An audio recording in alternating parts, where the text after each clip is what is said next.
Ito yung aking maliit na tahanan. Tulog pa yung aking Monica Iha.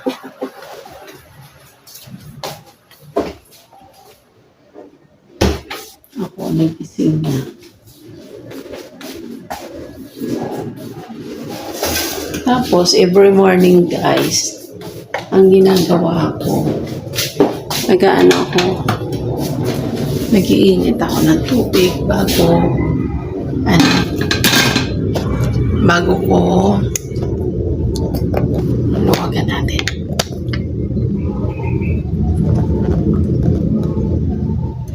Nag-iinit ako ng tubig. Yun ang iniinom ko sa umaga.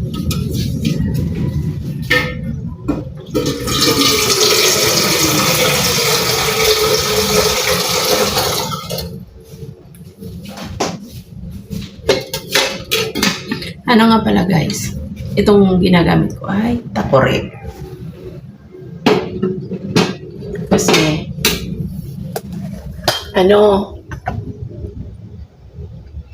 yung heater ang ginagamit namin. Diyos ko, nag-5,000 ang aking kuryente. Hindi naman ako ngayon madalas gumagamit ng aircon. Kaya, sabi ko tanggalin ko yung heater.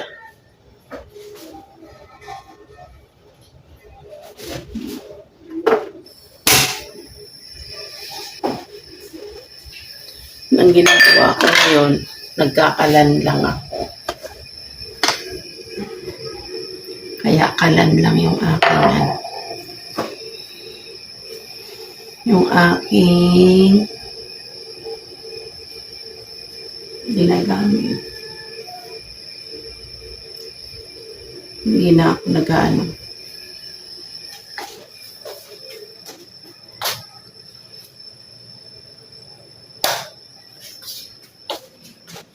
Hirap ng hirap kaya guys ng buhay. Pero, sanay na rin ako kasi 12 years old na yung aking Monica Iha. Ay, nako. Ganun talaga ang buhay siguro. Pero kailangan natin lumaban.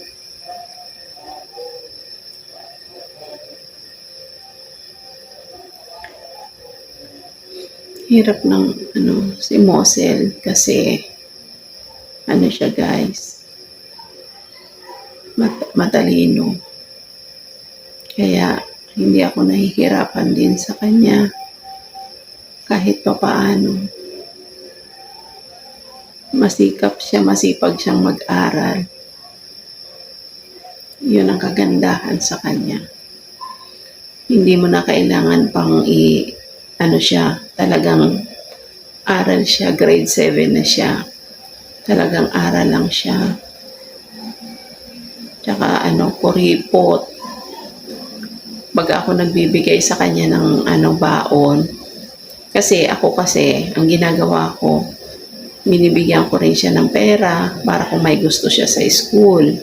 Ngayon, may baon din siya kasi binibilhan ko talaga siya ng mga pagkain, mga mamon, biskwit, kung ano yung mga gusto niya, yung mga pagkain, yung mga baon. Tapos pinababaunan ko na rin siya ng tubig. Yun. Naanuhan ko na siya ng mga baon. Sanay siya sa ganun. Kasi magmulat sa pool ng nag-aral yan. Ganyan talaga ang ginagawa ko. Tapos minsan, sinasabi niya sa akin pag gusto niyang magbaon ng kanin. Sasabihin niya sa akin, Mama, gusto kong magbaon ng kanin. Kasi sa umaga, nagluluto talaga ako ng kanin. Hindi ko yan pinapapasok na gutom. Kailangan, may laman na dyan kasi paano sagot ang bata sa eskwelahan kung ano, kung walang laman ang tiyan.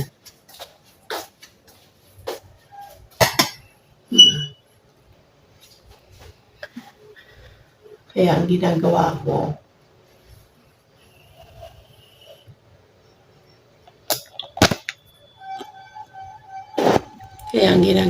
guys, inaano ko siya, binibilang ko siya ng mga pagkain. Bukod sa pera, may pagkain siya. Kasi mahirap eh. Hindi ko maano kasi itong aking try.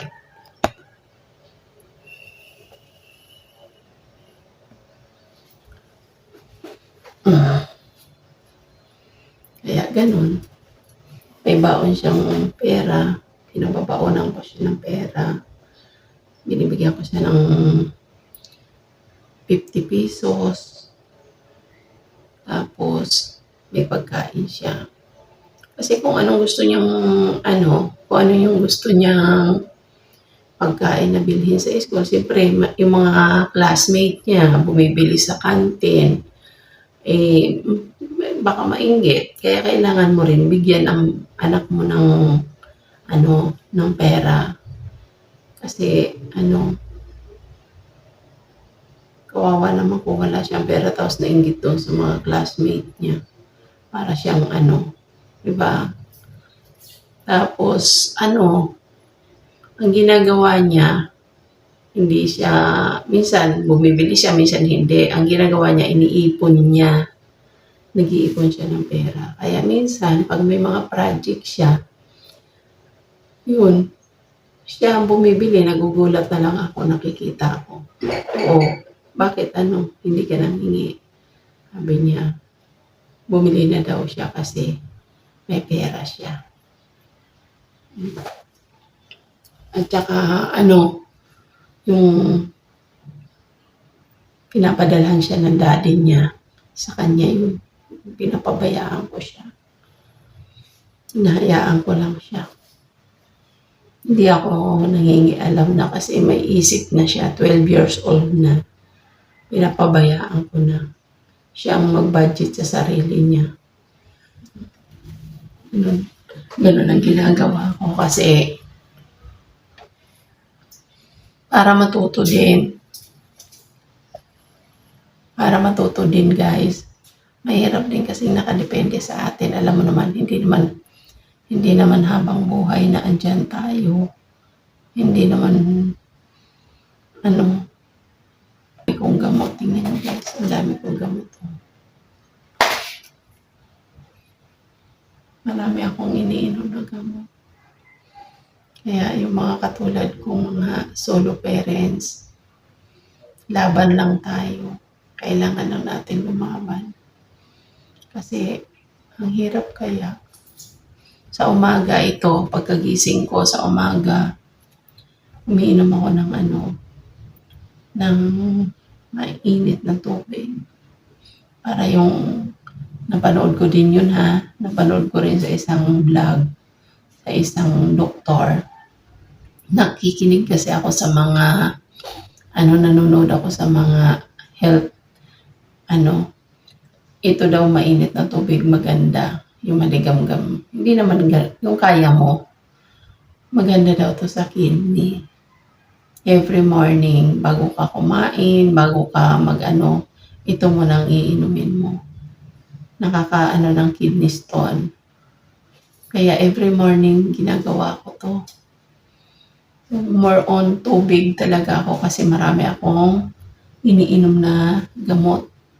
Sa maghapon, inaano ko talaga yan na makaubos ako ng ng mga 6 na baso. Ganong kalaking baso.